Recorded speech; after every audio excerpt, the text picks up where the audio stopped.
Deep Shadows 2, A Pursuit of Justice. Chapter 1. Beneath the Surface.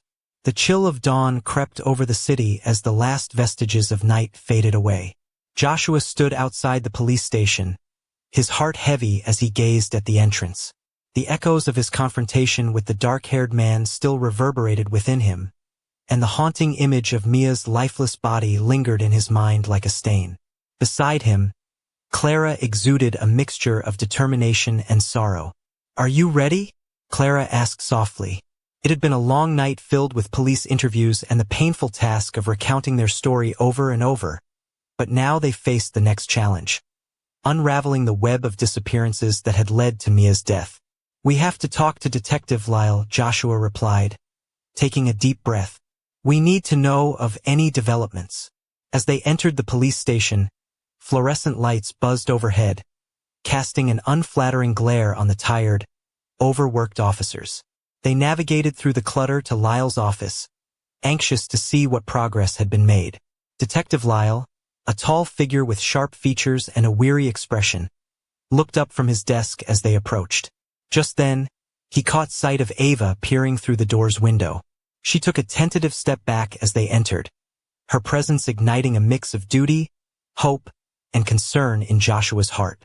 Lyle's brow furrowed as he motioned for Joshua and Clara to come closer. "I want to talk to you too about the operation," he began, but his gaze shifted to Ava. "But she shouldn't be here. This is sensitive information." Joshua felt a flicker of anger rise within him.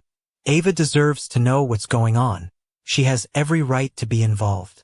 "Ava," Lyle said, his voice firm yet compassionate as he stepped toward her. "You're a witness, not an investigator. It's not safe for you to get involved." Ava's demeanor hardened at Lyle's words as she pushed the door open wider, stepping into the room. "But I can help. I saw things that night, things that could lead us to those responsible." Joshua sensed her fear morphing into determination. "You've done everything you can, Ava. But he's right. Leading you further into danger isn't the answer." Lyle nodded in agreement. "After your interview, we need to get you home. I won't risk your safety." With a heavy heart, Ava took a seat. "Fine, let's do the interview." As Lyle prepared his notes, he turned to Ava. "Just tell me what you remember about the night at the warehouse." Ava took a deep breath and began recounting her story, her voice steady but tinged with emotion.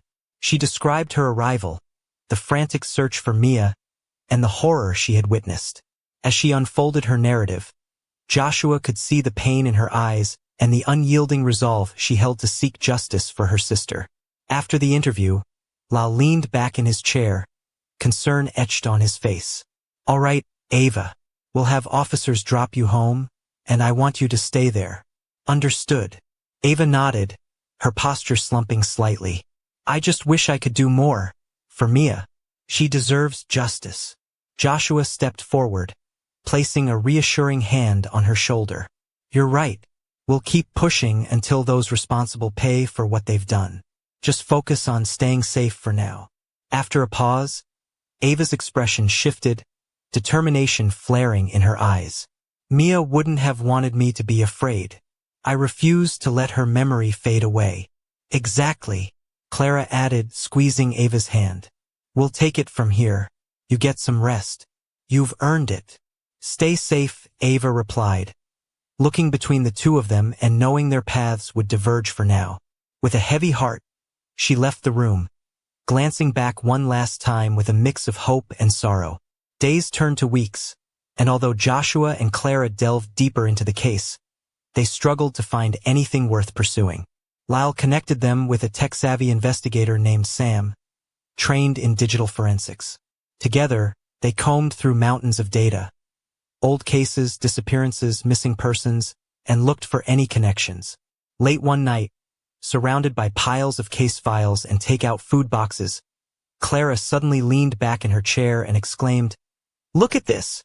She pointed at a map filled with pins and strings connecting various locations. "I got something," she continued, excitement shimmering in her eyes. Locations where girls disappeared are clustered around these same addresses, and they're all centered around an old factory right on the outskirts of town, near the waterfront. A chill settled in Joshua's stomach. If Reyes is running operations out of that factory, there could be other girls still being held against their will. We need to check it out. Are we ready for this? Clara asked, her nerves creeping in.